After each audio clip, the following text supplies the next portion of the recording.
Der er nogen, der siger, at hvis man ødelægger et spejl, så giver det 7 års ulykke. Så det vil jeg lige teste. Jeg har taget et spejl med her. Så nu prøver vi at ødelægge det. Og til det har jeg sådan en møtrik. Meget hård møtrik. Jeg vil helst ikke have, at jeg kommer til skade, så bliver lige det her over. Er I klar? Så prøver vi.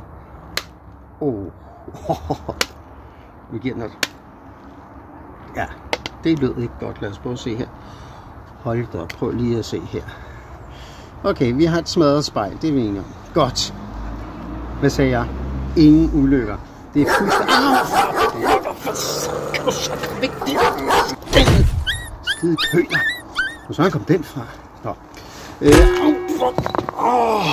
Hvad nu det? En sten. Nej, ved du hvad? Nu gider jeg sådan... Nej. Jeg tror, det er bedre at reparere det her spejl, inden det går helt galt. Jeg tror, vi bruger lidt magi. Lad os prøve at se, om vi kan få det repareret. Vi starter her for neden. Lad os prøve at se, om vi kan få det nederste. Ja, vi mangler kun det øverste her. Sådan der. Så er det repareret. Måske er der noget om det der 7 års ulykke. Au.